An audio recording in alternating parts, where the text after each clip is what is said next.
welcome to the Growth Junction, the podcast where we dive deep into the world of Bitcoin finance and crypto by speaking with leaders in the space who are creating the future.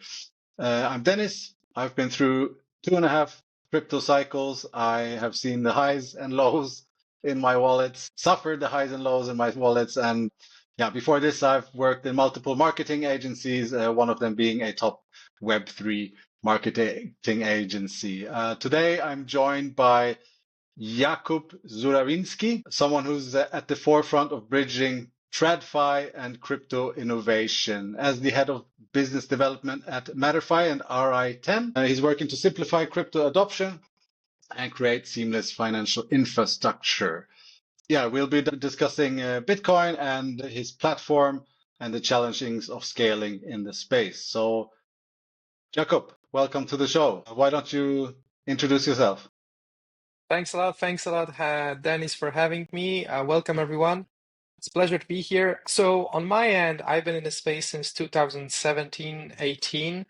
I actually dove deep from the very beginning because I co-founded a hardware wallet project out of Poland and Switzerland. Although I was a lawyer at that time, but then I became a startupper overnight to some extent. And then I transitioned to 2 other projects that you actually mentioned, which is basically MatterFi, where we build easy-to-use fintech infrastructure that's tackling the biggest challenges, I believe, one of which is security. The other one is privacy/user experience.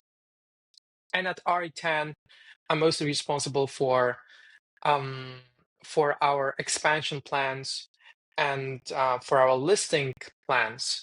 I cannot tell too many details about it, but Ari10 is basically an on-ramp, off-ramp crypto payment gateway provider out of Poland, and we're doing pretty well. We see more and more crypto adoption, so I'm very privileged and happy to be able to observe both the disruption in technology and also kind of disruption in the TradFi space with those new payment methods coming in and taking it by a storm. Yeah, awesome. Thanks for that. I have some main questions for you, and then we're also going to see a little demonstration from you. I'm looking forward to that. So first of all, I wanted to ask you how monetizing Bitcoin-based businesses can be tricky based on volatility, regulation, and infrastructure gaps. So how do you see some of the best revenue models in the Bitcoin space, and how is MatterFi and Ari10 approaching this monetization? Okay, so I believe that it's important to have like a bit more general overview, which is basically that we're living in a very complicated world with very different regulations. So if you want to operate globally, this is probably the main concern that you will have, because even though Bitcoin is in many places recognized as a commodity, for example, in US, running a business on top of it and still making it as a means of payment is still a massive challenge. For instance, here in Dubai, where I'm based, I recently saw an announcement of Damak, which is basically one of the biggest real estate developers locally, and one of the chains that are going to enable for both tokenization and also for the purchases of real estate with crypto. And that's exactly the right direction, because you've got many Bitcoiners that actually, apart from storing their value, they want to use the Bitcoin from time to time for different transactions. So I believe that the transaction layer, although it's still at its infancy, especially if we're talking regarding Bitcoin, I think it will grow in the next couple of years because of shrinking volatility. Then probably the volatility will be a bit lower, and therefore the payment, I would say, features or payment aspect of Bitcoin will be more recognized. That's what I would expect. Right now, still, I can see, especially from the payment provider perspective, that stablecoins are going to be the main way for people to actually settle their services or goods payments.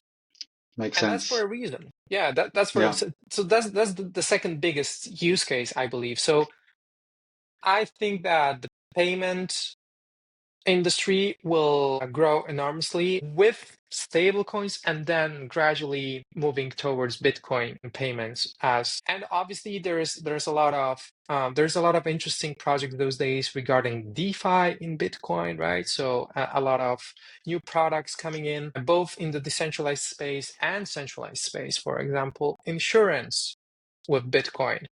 For example, Hmm. loans. So it's a mix of TradFi and Bitcoin, which is actually great because if you as a company offering Bitcoin services, you believe that Bitcoin will grow in value for a certain amount of time, then you can actually build and wrap up around Bitcoin a lot of very interesting TradFi instruments that make people's lives much easier.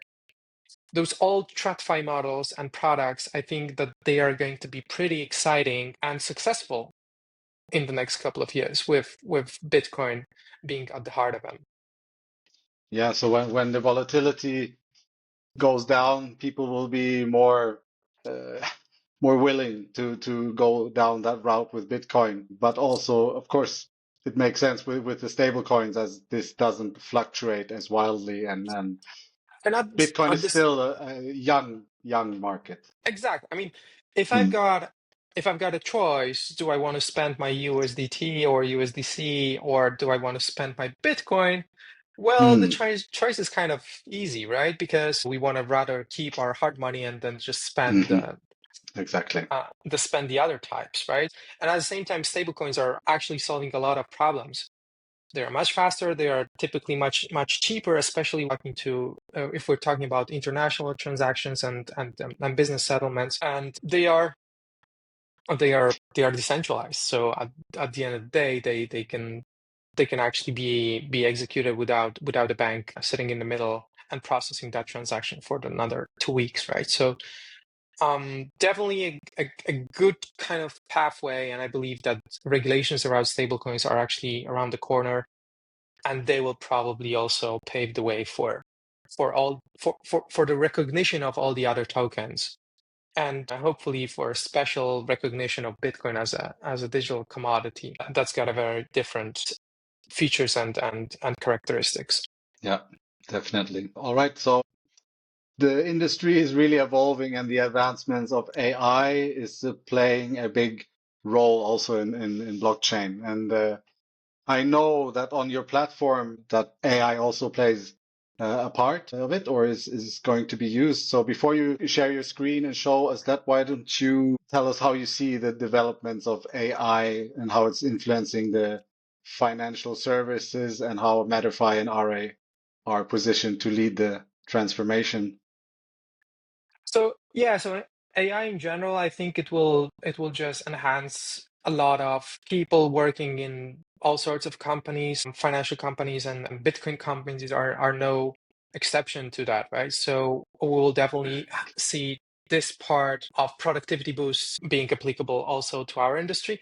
But at the same time, this will be a technology that's pretty useful within the products. The challenges that we're seeing is that similarly to people, those AI agents right now can be scammed. Not long ago, we saw the biggest hack in crypto Oh yeah. history. Mm, $1.5 billion has been stolen from Bybit. That wasn't an AI hack, but it just shows you that there is a massive vulnerabilities that still have to be addressed if the second biggest exchange falls victim to an attack that shouldn't actually even be possible on a technical level, if you mhm, think about it. So they were thinking that they are signing the right transaction and sending the money to an address that is associated with their own wallet. But then at the end of the day, they all signed a transaction that was straight to a hacker's wallet because they couldn't recognize that. And the reason they couldn't recognize it is because the UI was compromised, but at the same time, their devices that they were using, probably hardware wallets, didn't allow them to actually recognize that fact. So they were basically blind signing transaction for $1.5 billion. yeah. So and we're talking the most sophisticated people in the industry right now, Yeah. and Yeah. we're Yeah. talking professionals, people that manage billions of dollars. Now if you put that in the perspective of AI that is basically at its infancy and is just starting to grow, starting to learn, it will have the same kind of problems, maybe not of this magnitude, but people running their own agents will have to make sure to protect their agents from being frauded, from being scammed. How do you make sure that your AI agent can actually operate in this industry and can send the money to a trusted counterparty, to a counterparty that it actually recognizes? Because right now, it's how it happens is, Dennis, I want to send you 1,000 USDT. So what you will do is probably you will send me over your address on Telegram or on WhatsApp or via email, or, you probably not spell it out here because that would be a nightmare. But if that means of communication is compromised, then basically it's done. I'm just sending money straight to someone that maliciously changed the address. So I believe that this part of infrastructure is actually something that we have to take care of. And as MatterFi, we're actually thinking very deeply about it. And what we realized is that we need some sort of cryptographic proofs around the addresses at the end of the day, or the entities that we're sending to money, that will assure us, okay, that's actually Dennis. They need to know who's on the other side. So I think there is the infrastructural gap that needs to be filled in order for AI to be actually productive and safe. And that's what we're trying to build at MatterFi. Yeah. One of the pieces of the infrastructure that we want to tackle. You would avoid hacks, but also just human mistakes by people who Exactly. miss a digit or whatever in Yeah. this address, Yeah. Exactly. Awesome. Exactly.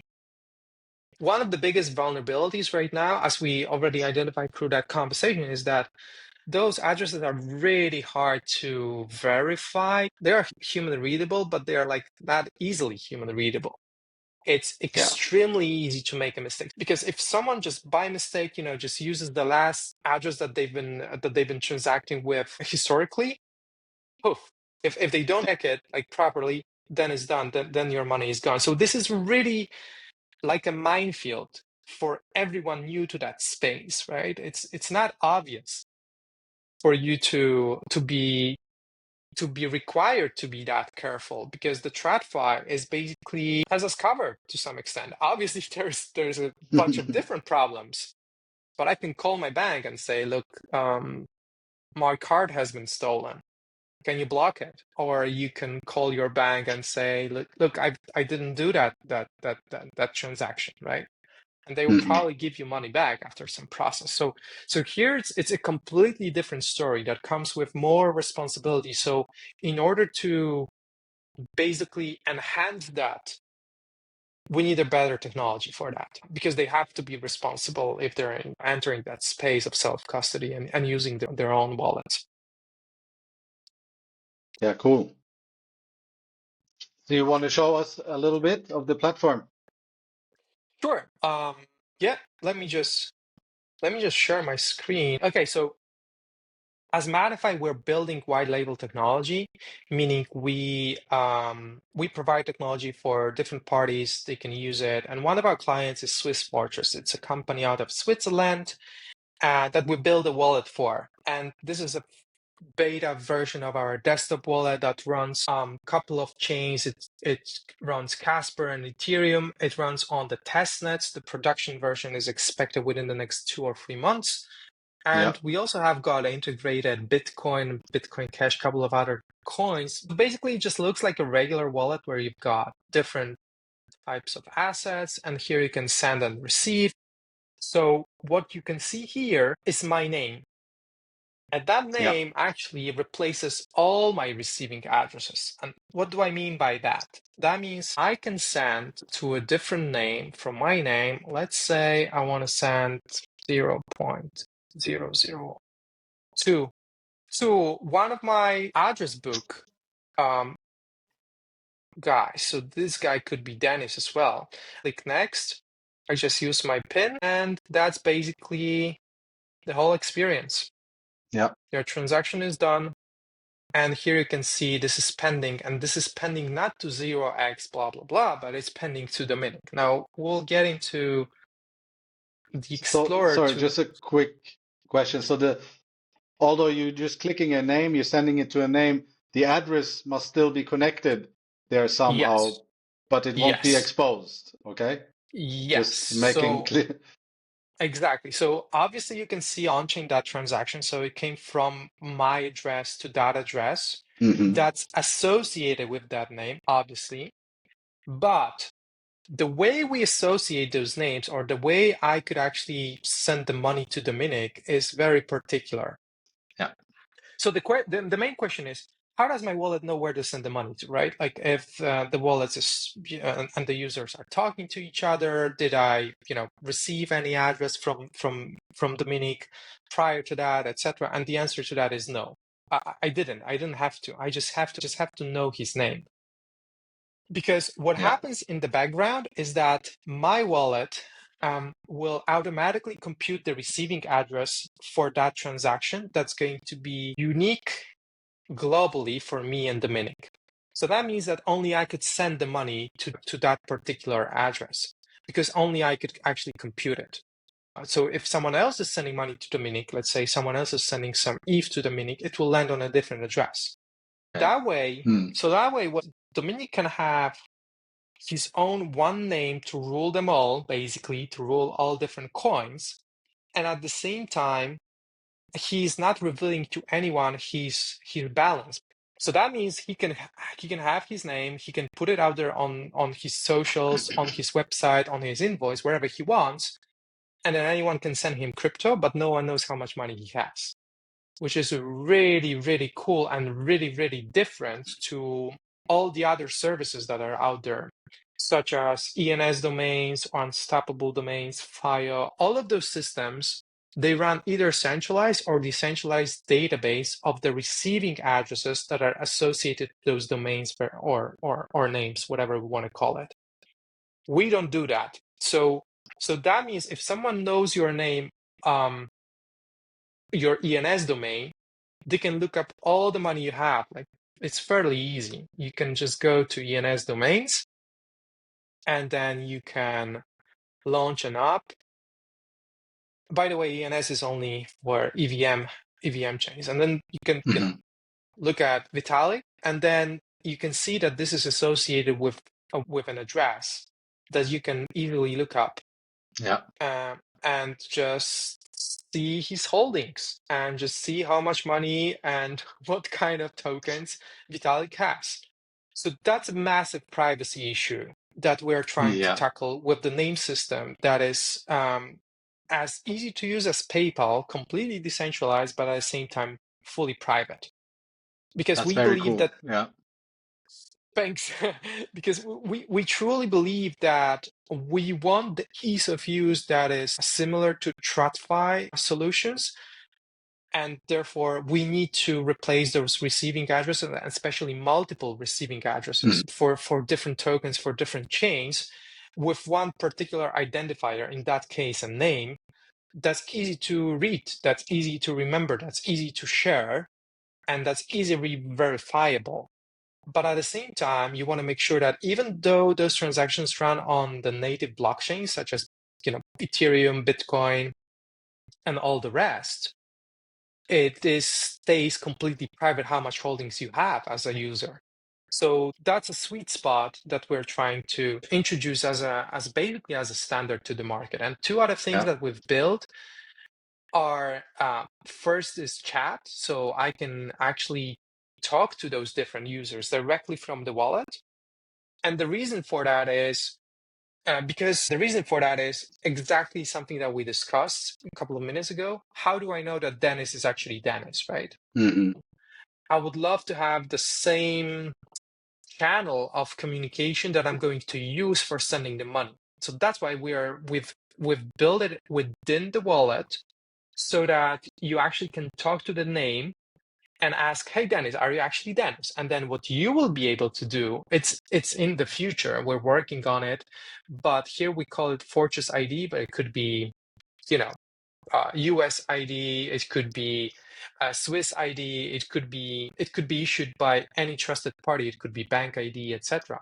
But it's Yeah. basically a cryptographic proof of your identity that you can shoot over to your counterparty before you make any transactions, and vice versa, right? So then after my question, show me, Dennis, that you're actually Dennis, you can do the KYC with some third-party provider, and you can share with me the information that you actually want to share with. Just a confirmation, cryptographic confirmation that your name is actually Dennis would do. Yeah.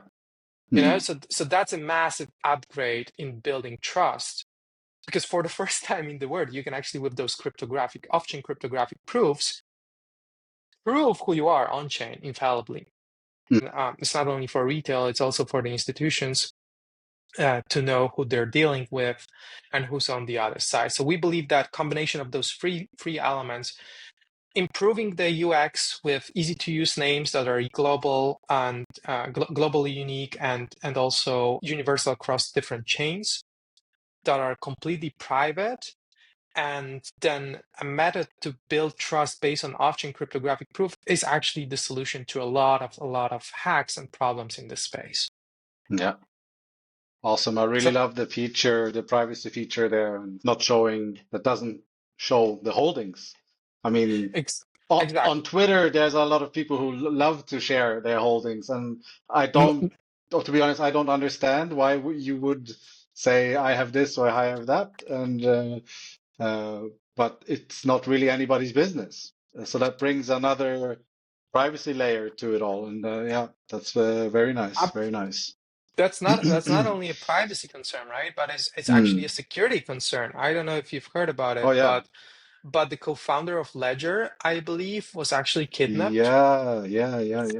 And recently, I believe some lady that revealed her crypto holdings, I don't know if it was UK or somewhere else, but basically she got kidnapped as well. So if you're actually vocal about your holdings, which I would never encourage you to do, then you actually basically become the target, right? And right now, and your everything address is is so possible. easy to find out, and then your hard wallet is probably in the house, and Or then somewhere, somewhere related. So it can be tracked. Like if people at the top of the major crypto exchanges can be tracked and can be compromised to that level, you have to make sure that you're actually making everything possible to stay as private as you can with your crypto holdings. Exactly. That's really exciting. What are some milestones and innovations we can expect? Although you've already really spoken about this now from MatterFi and Ari10 in the next few years. I believe that. What are some obstacles also? So MatterFi is absolutely determined to bring this new infrastructure of security, usability, and privacy to different wallets, hopefully to exchanges, to the banks that are going to offer digital assets services. And there are some things that I cannot share yet publicly, but we're on a good path to actually deliver that through a major partners out of US. So fingers crossed, because our ultimate goal is to make sure that this space is just much safer. We are completely aware of the fact that with better security, more and more innovative hacker approaches will be developed. But cryptographic proofs are the best way to actually protect and build a resilience around electronic systems. One of them is, an example of SSLs on your website that allow you to easily verify if the website is a phishing one or not. So we're basically taking that concept and we're bringing that on-chain to interactions between the users, which is, I believe, one of the key challenges right now. So I think that we will innovate in that space, and we'll be working together with custodians and various industry players to make sure that not only peer-to-peer transactions, but also peer-to-institution transactions are much more enhanced in those aspects. And I believe that AI will play a significant role, as we discussed, and maybe a couple of stable coins. Yeah. So I think that those are pretty exciting directions of the development, and we'll do, probably it's really complicated to foresee what's going on within the next 5 to 10 years, like what kind of technologies, what kind of innovations, what kind of security measures you'll have to put in place. Yeah. Maybe quantum resistance upgrades towards every measures that we will be applying. I can only speculate. Yeah, the quantum computing stuff is really something I've thought about how that will go down with security and stuff like that. And it's just in the beginning stages still with chips being developed, but would that be able to hack everything and anything? So, if I understand correctly how that works, if you would have one really capable and controllable quantum computer, then we are done. Then we are like literally tomorrow, like everything is cracked within the seconds, right? So I think that a word where that actually happens is very highly unlikely, because it would just, Bitcoin would be the least of the problems. But imagine all the nuclear weapon codes, all the banking system security measures, everything basically is compromised within minutes. I'm not an expert in quantum computing, but just talking to a couple of smart people from that space, I believe we're still a couple of years away from a fully capable quantum computer, right? So I think that we're still good. But obviously, as any Bitcoiner would say, you're preparing for the worst, which is exactly why you buy Bitcoin.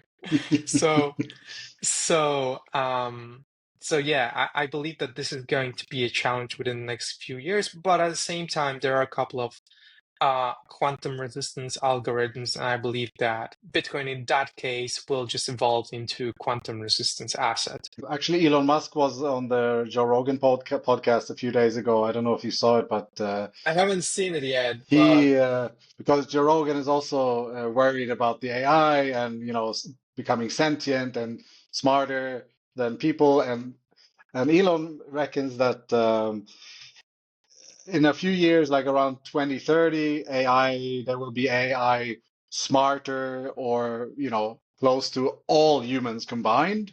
And but he also thinks that AI will have the chances of that AI will have a good outcome for humanity is 80-20. Oh, really? Yeah, so that's a positive note.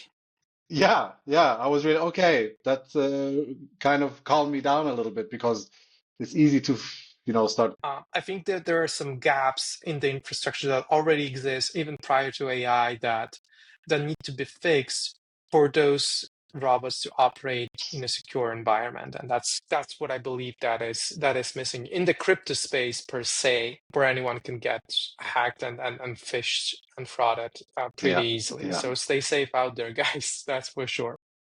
The magic wand question: if you had a magic wand and could change one thing in your business and your challenges, what would it be?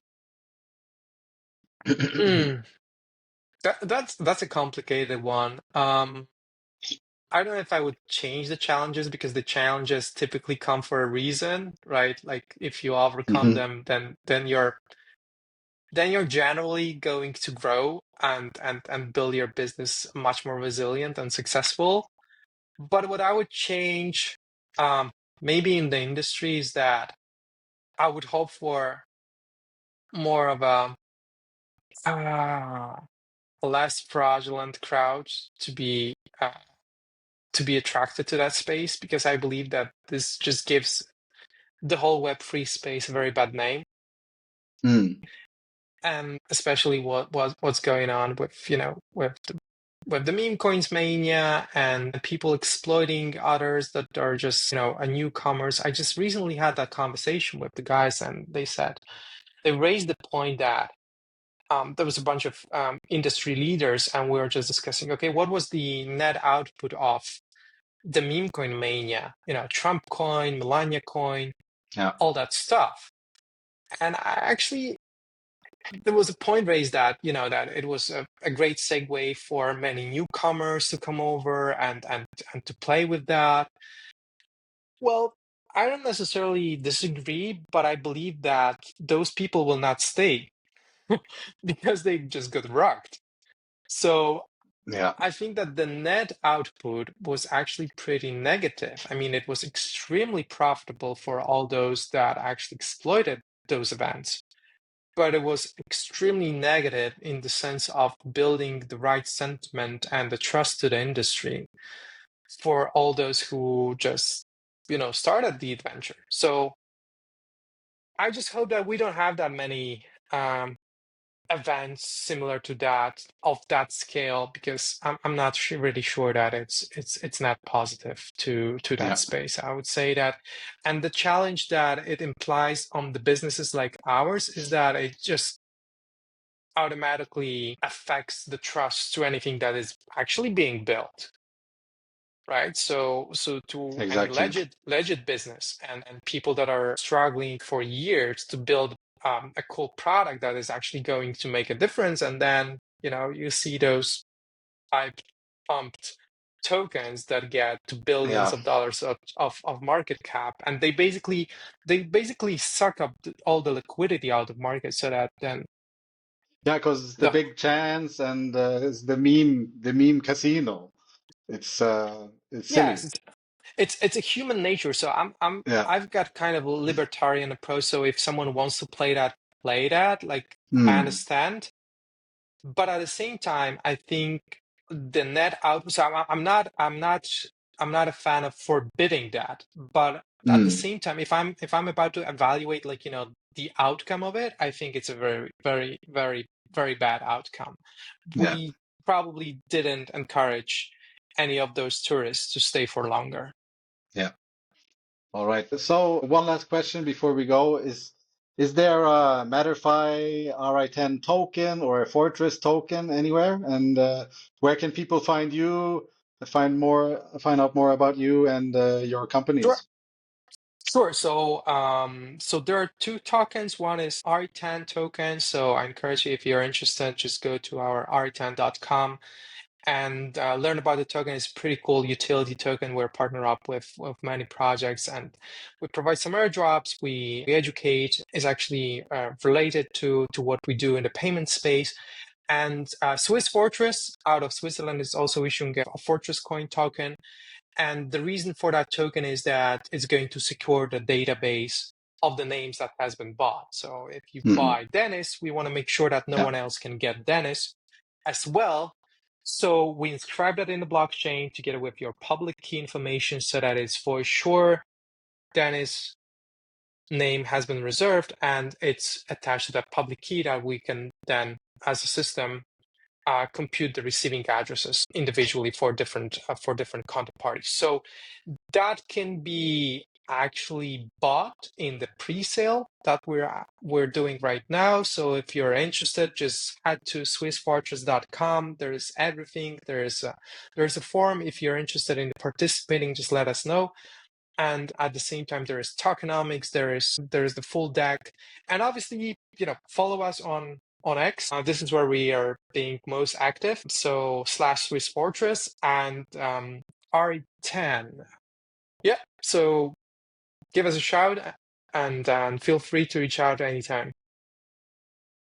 Will do. Awesome. Thank you so much. That was a really insightful conversation. Thanks for sharing your expertise. And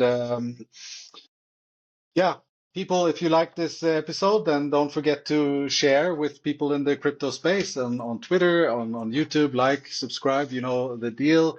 And yeah, again, thanks, Jakub, for joining us here today. Any last words before we wrap it up? Just a standard one. Just stay safe out there, guys, and watch out, and make sure to double check everything you're doing in the crypto space. Yeah, definitely. Thank you so much. Keep being curious and keep building people. Catch you next time. Bye. Bye bye.